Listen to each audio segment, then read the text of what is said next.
Mengucapkan selamat tahun baru Hijriah 1445.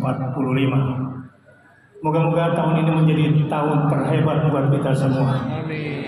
Dan mudah-mudahan hari ini pada 1 Muharram menjadi awal terbaik kita memulai tahun baru ini. Dan saya doakan semoga yang hadir berikut keluarganya ini menjadi tahun penuh rahmat bagi kita semua. Dan semoga diberkahi usianya sepanjang tahun ini, diberkahi keluarganya, diberkahi hartanya, terutama diberkahi ibadah dan perjuangannya, dan mudah-mudahan dimudahkan segala urusannya.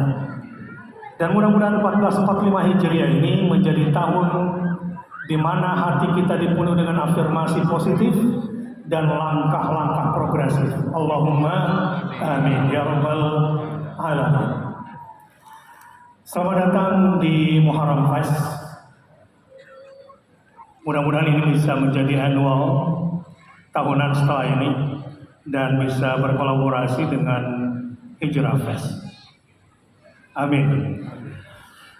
Karena pada awalnya Hijrah Fest juga sebetulnya didukung oleh relawan-relawan kita dari sini. Ada yang menarik, pada hari ini kami ingin bertransformasi dari yayasan yang tadinya sudah bergerak dengan 22 unit, dan di sini juga banyak teman-teman seperjuangan dari Lawas.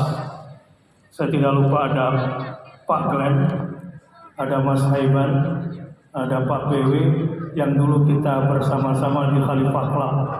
Bagaimana Pak, kita lanjutkan? Kelihatannya bagus tuh 2024 ya. Stop. Forumnya lagi Muharram Fest. Nanti jadi masalah. Baik. Kami akan bertransformasi dari Yayasan Pusat Peradaban Islam yang biasa kita munculkan brandnya adalah Akal Islamic Center menjadi perkumpulan akal. Namun sebelum itu saya ingin mengajak kita semua untuk belajar bagaimana burung terbang dengan formasi V sehingga dia bisa bermigrasi dari kutub utara dan ke kutub selatan yang begitu jauh, tapi mereka bisa sampai. Andai ada satu burung yang tidak mau bergabung, mungkin di tengah jalan dia terbang, mungkin kecengklak itu layarnya, sayapnya, wek wek wek wek. Entah di mil keberapa burung itu kemudian mungkin jatuh dan terbang rendah. Ulul himmah, sumul himmah, kata Ibnu Qayyim al-Jauziyah. Orang-orang yang sesungguhnya punya motivasi tinggi, punya cita-cita yang tinggi, adalah seperti sekumpulan burung yang terbang dengan formasi V, yang bisa menghemat 30% energinya. Yang pemimpinnya di depan memang bekerja keras pada awalnya, tapi jika dia capek diganti oleh saf kedua. Dan jika ada yang jatuh, dua burung lain kemudian menemani supaya secara aerodinamik mereka bisa sampai ke tempat peristirahatan yang sudah mereka sepakati bersama-sama. Disinilah perjalanan kami setelah 15 tahun. 15 tahun perjalanan dari sebuah yayasan pusat peradaban Islam. Ada sebuah cita-cita besar yang kami canangkan. Ada sebuah langkah di mana kami mungkin pernah juga terjatuh, tapi kami akan terus bangkit. Dan insya Allah, dengan izin Allah, man jadda wajada, man sara ala darbi wasal.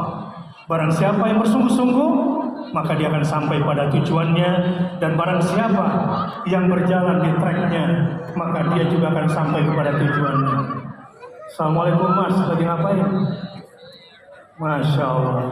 Ini Mas Nuril, The Maestro, sahabat lama seperjuangan saya di Gontor, dan karyanya mudah-mudahan tidak kalah dengan Van Gogh, tidak kalah insya Allah dengan Da Vinci. Lanjutkan. Saya tidak main-main dengan perkataan saya ya. Saya sedang tidak jualan karena saya sudah puluhan tahun sama Mas Nuril ini.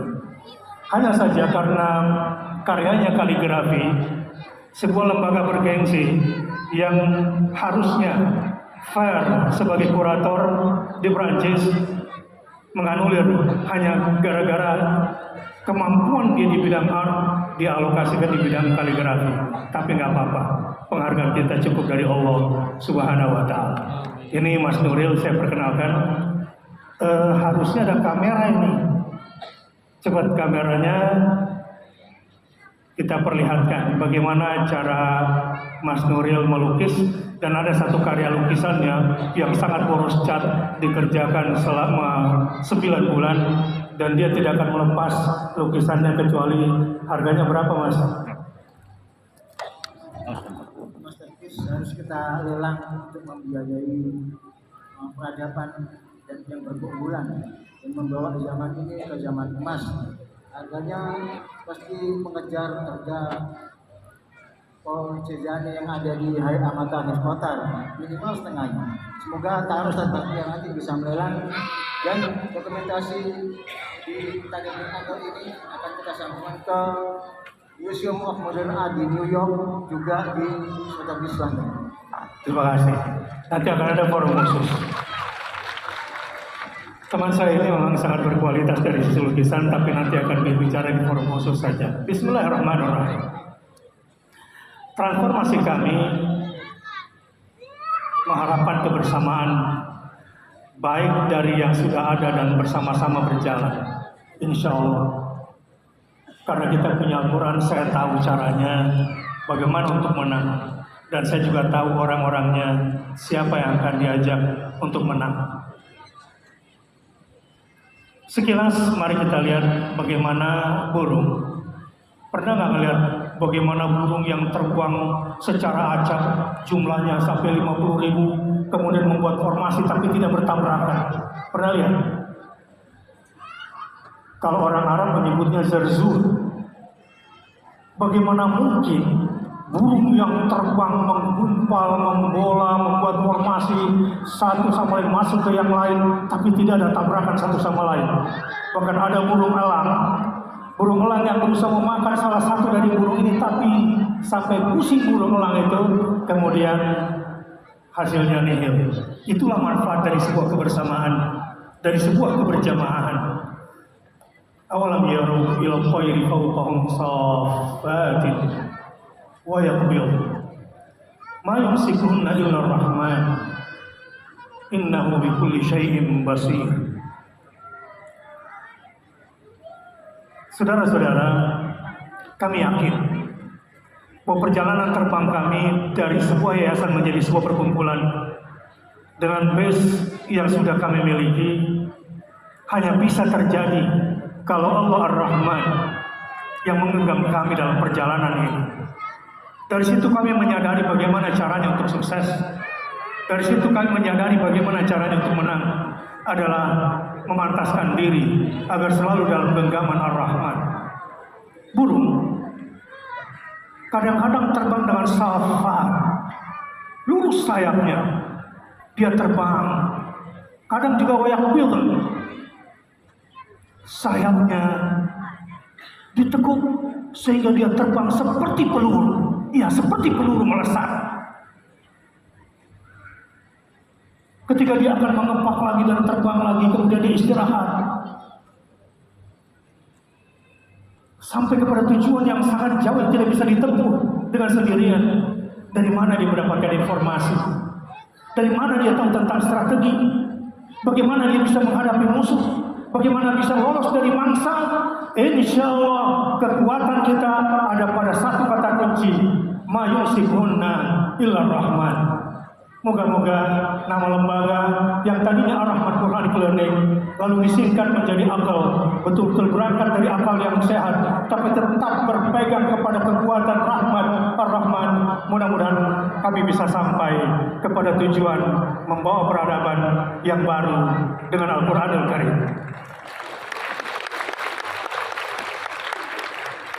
Ustaz, kira-kira di tahun ke-15 dan seterusnya menjadi sebuah perkumpulan, konten utamanya apa? Tetap kita tidak akan bergeser dari misi dakwah Rasulullah yang tauhid.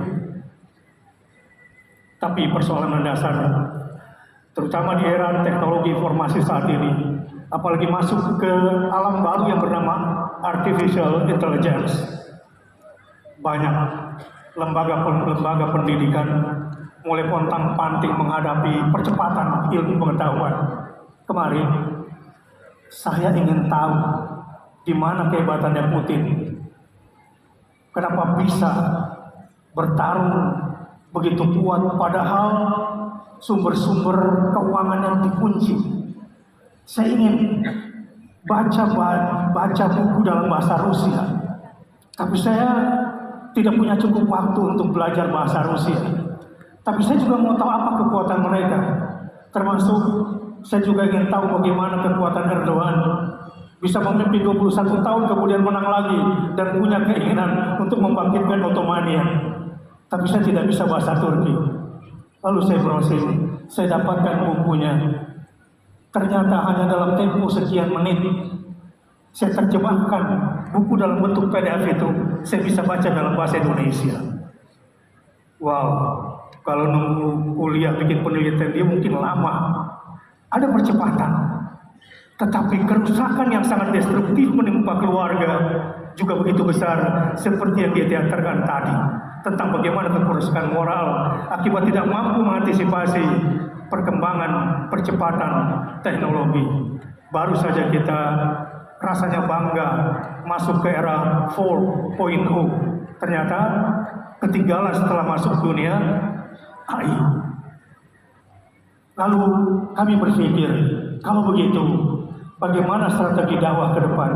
Model Al-Zaitun kan itu penyimpangan.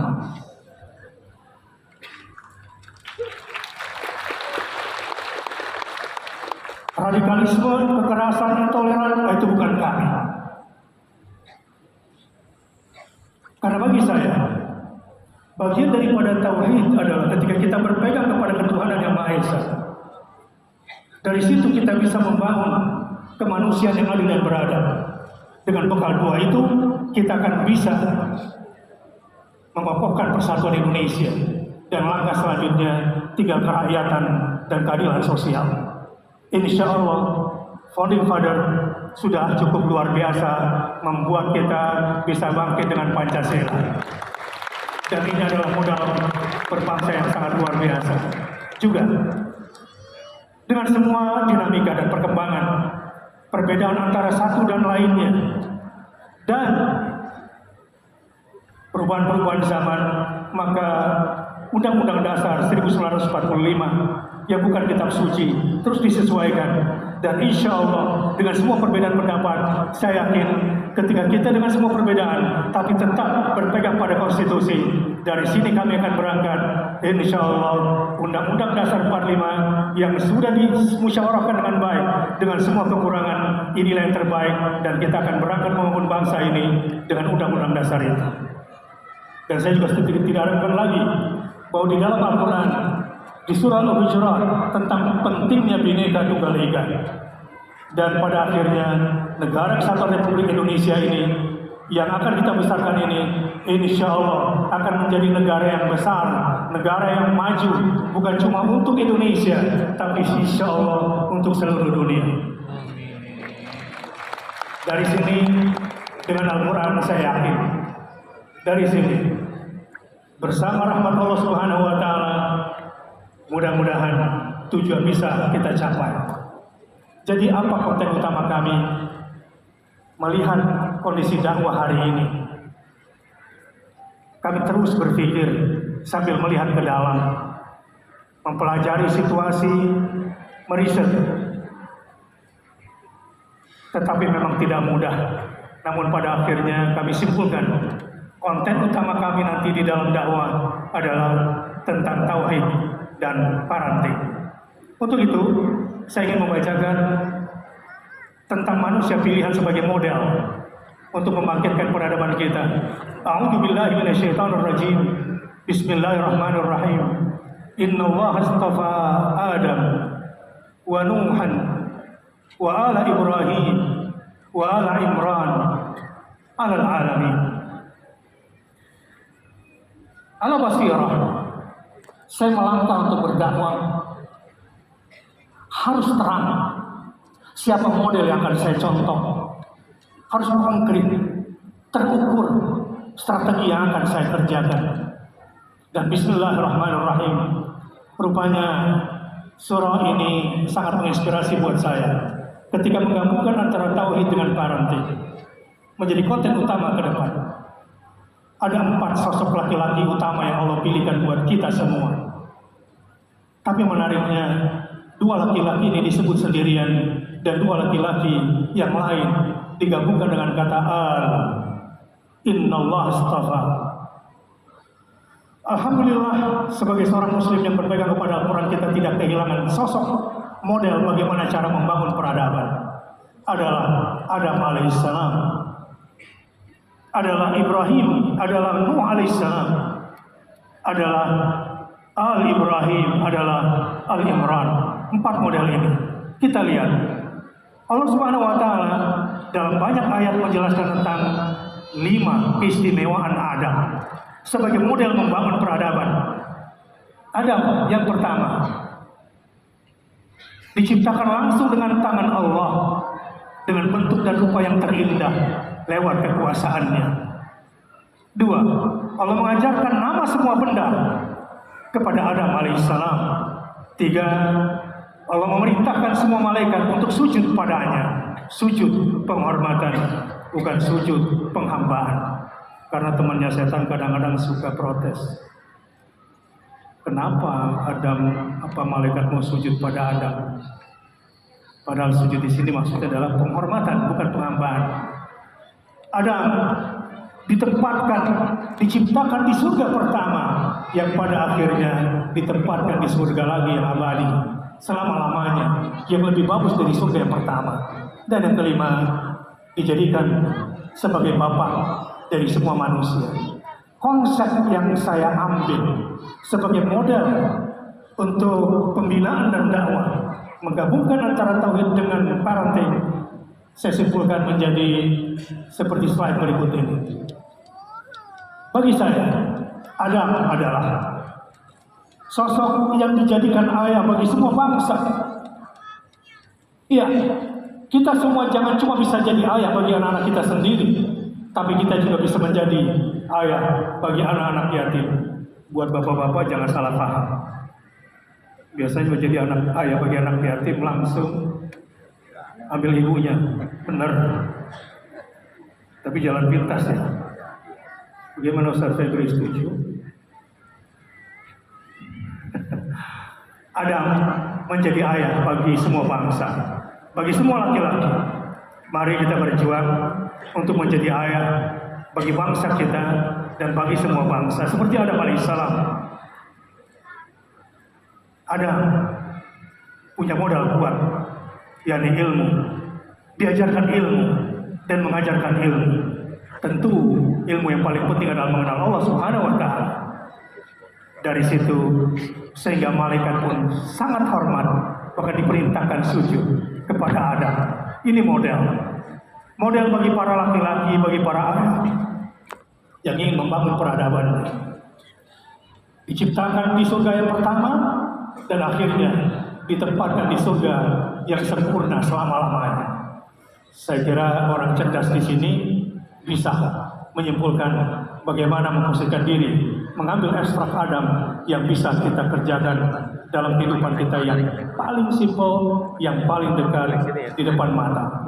Yang penting adalah la ilaha illallah wahdahu la syarika lah, lahul mulku wa lahul hamdu wa huwa ala kulli syai'in qadir. Buat apa hidup berlama-lama berumah tangga kalau pada akhirnya tidak ada kalimat la ilaha illallah, tidak ada gunanya. Rabbana hab lana min azwajina wa dzurriyyatina qurrata a'yun waj'alna lil muttaqina imama. Ada visi dalam rumah tangga bahwa kita harus menjadi pemimpin orang-orang bertakwa di dalam rumah tangga kita. Nuh alaihissalam, kita lihat 5 keistimewaan Nuh alaihissalam.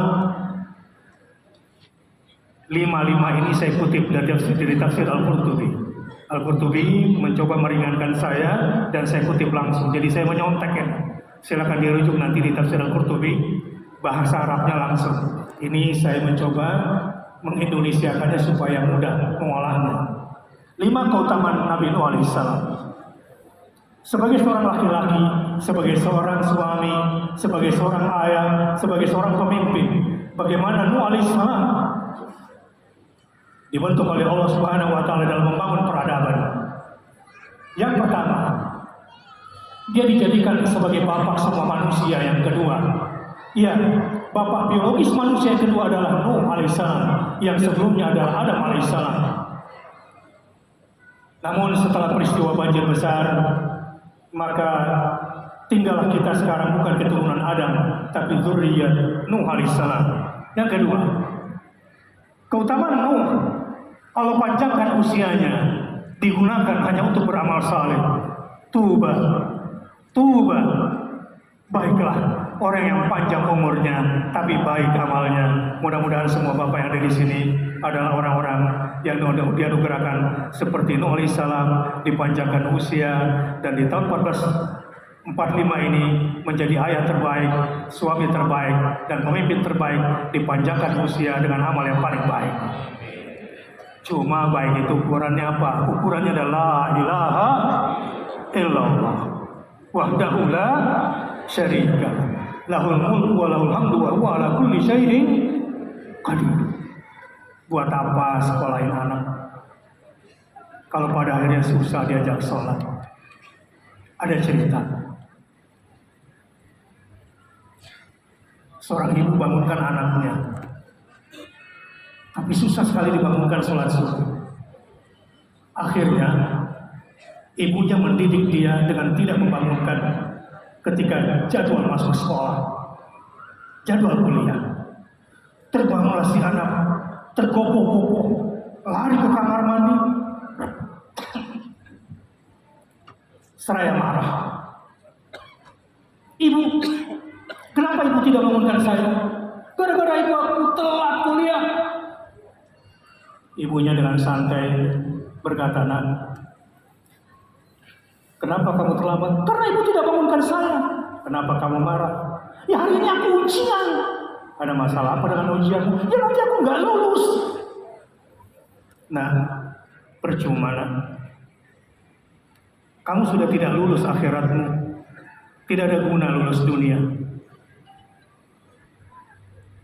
Ibunya yang bijaksana ini kemudian sengaja memberikan pendidikan. Apa gunanya nyuruh anak sekolah, tapi dia tidak mendirikan sholat? Apa gunanya dia mengenal banyak ilmu dan teknologi, kalau dia tidak mengenal Tuhan? Seorang ustaz, seorang guru ditanya, "Ustaz, saya punya anak susah sekali bangun subuh. Bagaimana ya cara membangunkannya supaya dia mau sholat subuh berjamaah?" Pertanyaan itu dijawab dengan pertanyaan. Andai satu hari rumahmu kebakaran, api mulai menjalar, anakmu tidur, apa yang kamu lakukan? "Ya saya bangunkan anak saya." "Kalau tidak bangun, ya saya paksa." "Kalau nggak bangun juga, ya saya gendong." Terima kasih atas pengertiannya. Anda orang baik. Bismillah.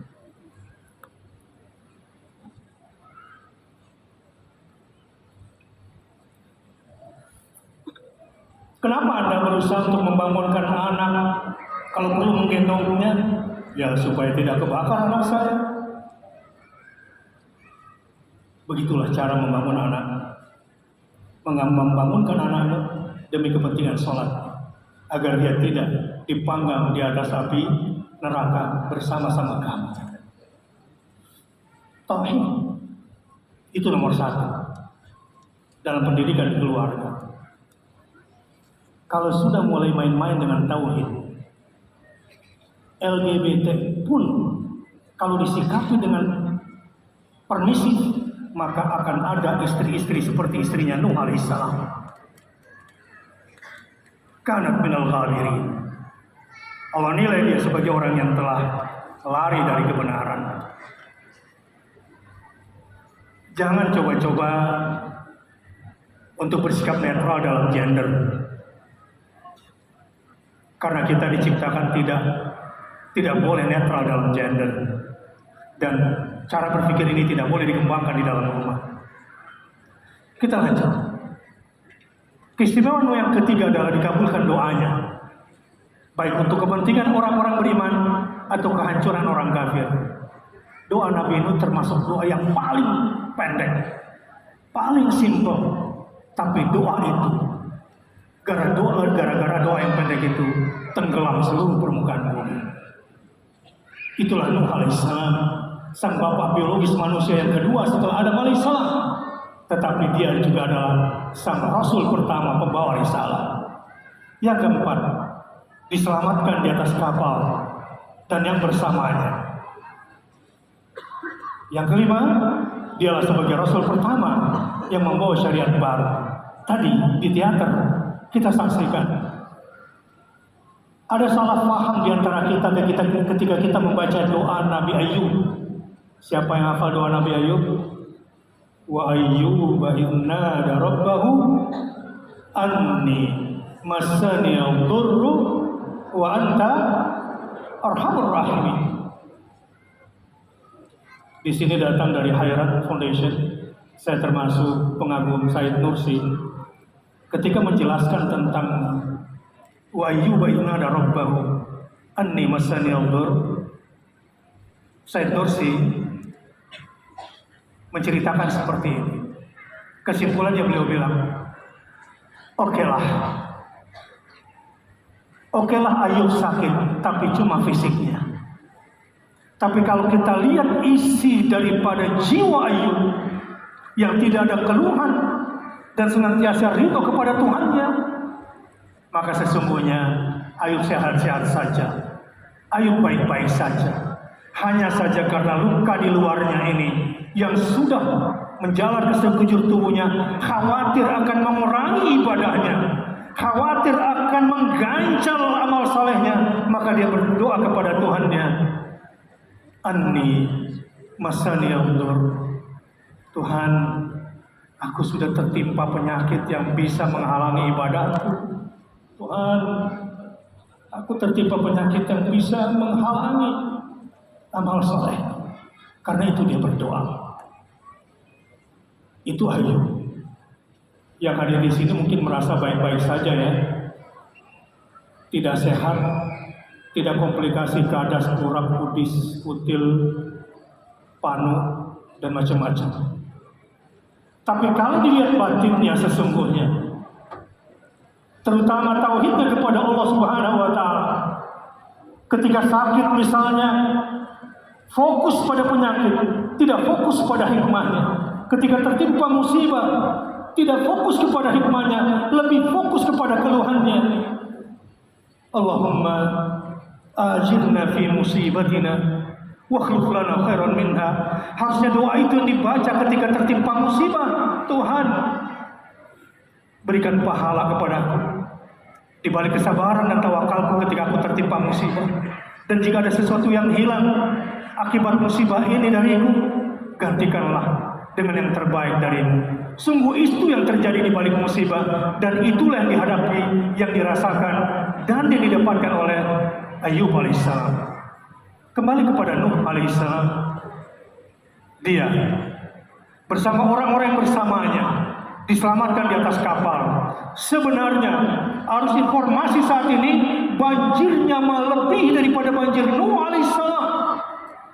Berapa banyak anak-anak, bahkan bukan anaknya, orang tuanya pun terbawa arus banjir Nuh yang lebih dahsyat pada hari ini dibanding masa Nuh alaihissalam.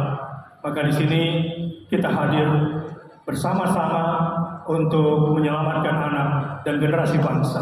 Dan inilah model. Yang kedua, laki-laki pilihan dalam membangun peradaban. Kemudian keluarga Ibrahim. Ada yang menarik. Kenapa Ibrahim? Kenapa bukan ahlu Ibrahim? Kata al di dalam Al-Quran memang hanya disematkan untuk yang mulia, untuk yang terhormat, tidak untuk satu nama tertentu, tidak untuk satu jenis tertentu, bukan juga untuk satu tempat tertentu. Al dilekatkan kepada Ibrahim dan Al dilekatkan kepada Imran karena memang mereka ini orang-orang mulia. 5 keistimewaan Nabi Ibrahim alaihissalam yang bisa menjadi model bagi kita. Yang pertama, dia dijadikan sebagai bapak semua nabi. Iya, bapak ideologis, bahkan merangkap bapak biologis semua para nabi. Yang konon dia juga punya predikat lain. Allah punya sifat khullah. Allah punya sifat apa? Khullah. Apa itu khullah? Syadidul mahabbah. Cinta yang sangat kuat. Wattakhadha Ibrahim khalila. Allah telah menjadikan Ibrahim alaihissalam sebagai khalilnya. Wattakhadha Allahu Ibrahim khalila. Al-khullah adalah kesayangan Allah, di mana cinta Allah begitu kuat kepada Ibrahim alaihissalam. Dan dia juga dengan predikat yang pertama dan kedua, sehingga tubuhnya tidak dapat dicelakakan, tidak dapat dibakar oleh api. Yang keempat, dia dijadikan sebagai imaman, pemimpin, linnas, bagi semua manusia. Pemimpin yang baik biasanya gampang menilainya. Kalau arahnya mendapatkan keberkahan dari Ibrahim dan menjadi penerus Ibrahim, Abrahamism yang sesungguhnya adalah kalau dia betul-betul menjadi pengikut Ibrahim yang sesungguhnya, yang hanif, yang lebih condong kepada kebenaran, tidak condong apalagi tidak netral, apalagi condong kepada kebatilan. Jelas. Jadi kalau mencari pemimpin imaman linnas sebetulnya nggak susah. Cari ada nggak titisan Ibrahim pada orang ini. Dan Anda yang mau jadi pemimpin harus sering-sering membaca salat Ibrahimiyah. Saya mau nanya, salat apa yang nggak pakai sujud, nggak pakai ruku, nggak pakai takbir, nggak pakai wudhu? Apa? Salatun Nabi. Kalau kita kan salawat Nabi ya. Wa salatu Ibrahim alaihissalam ditambah dengan salat Ibrahimiyah. Ibrahim alaihissalam ditetapkan sebagai pemimpin bagi manusia karena apa? Karena dia lulus secara sempurna setelah diuji oleh Allah dan Allah yang meluluskannya. Coba lihat model manusia terbaik. Bagi siapa saja yang ingin membangun peradaban, dan ini bagi saya terukur kalau ingin membangun manusia pilihan. Kesimpulan saya di slide berikutnya, siapakah Ibrahim yang bisa menjadi model bagi siapa saja yang ingin menjadi pelopor bangkitnya peradaban Al-Quran. Kemurnian tauhid Ibrahim alaihissalam adalah sebagai sebab dijadikannya ia sebagai bapak 1000 nabi dan rasul mulia. Kata angka 1000 ini saya kutip dari Al-Qurtubi. Saya nggak berpikir dulu masalah sahih dan tidak sahihnya, hanya ada fadilah yang ingin saya tekankan di sini.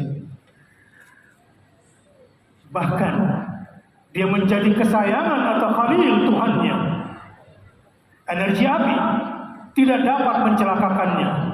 Bahkan api itu jadi penyelamat baginya.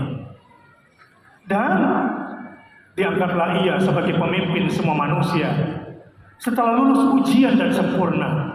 Inilah tahapan dan sosok terutama bagi perjuang-pejuang dakwah Al-Quran, pembangun peradaban. Kita harus bersabar, kita harus tangguh, dan jangan gampang mundur.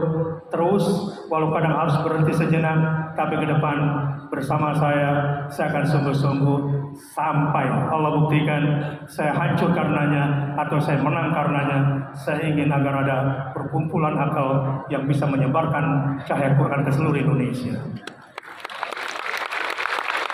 Saya sempat berpikir, nanti saya mau perlihatkan gedungnya.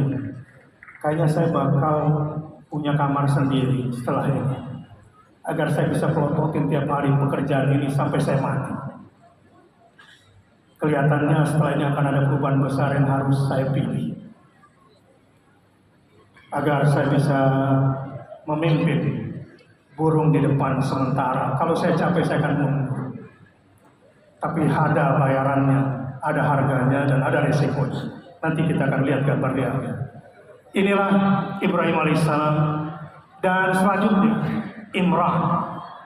Apa kelebihan Imran? Memang tidak sebanyak nabi-nabi yang di atasnya. Keutamaan dia. Ada 4 keistimewaan yang saya angkat di sini, yang saya kutip dari Al-Qurtubi dan tambahan lainnya. Yang pertama, Imran adalah pribadi saleh dari keturunan Ibrahim alaihissalam. Ada perbedaan pendapat Imran bin siapa dengan Imran bin siapa, tapi ujungnya Imran ini ujungnya adalah keturunan Ibrahim alaihissalam. Ini orang saleh dari sisi lain.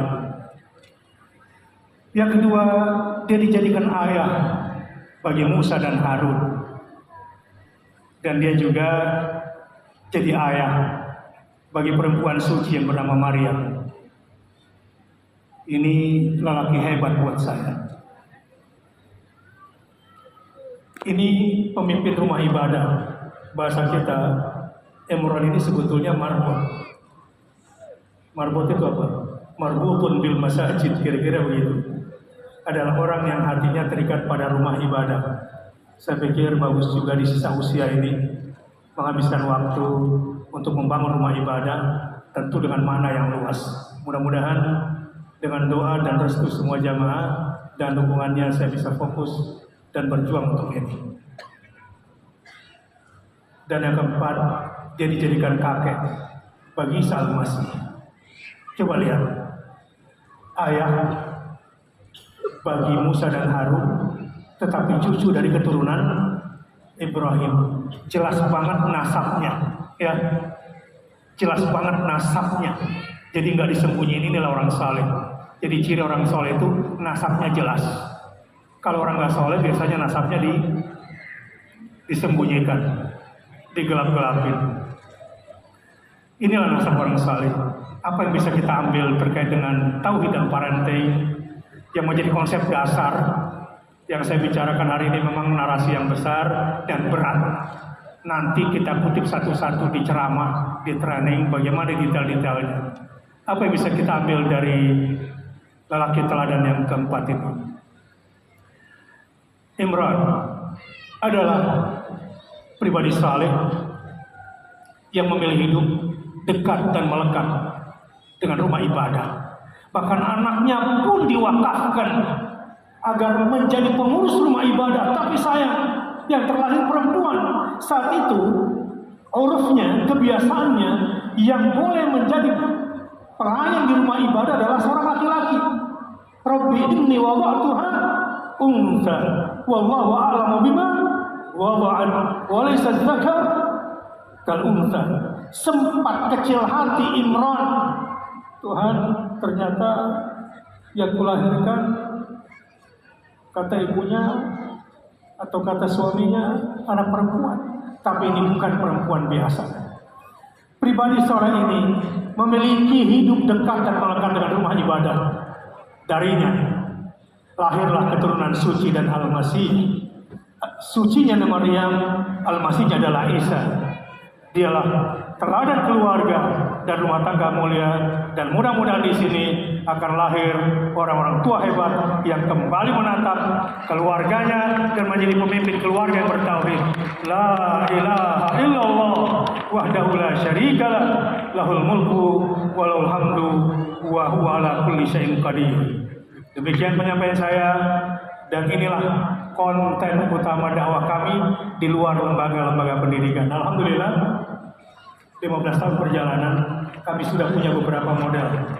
Dan sekarang ada satu perkampungan pendidikan kami yang dari PAUD, SD, SMP, SMU, boarding sampai pada sekolah tinggi. Alhamdulillah di tahun ke-15 sudah selesai dan bisa jadi model untuk kami sebarkan ke seluruh Indonesia.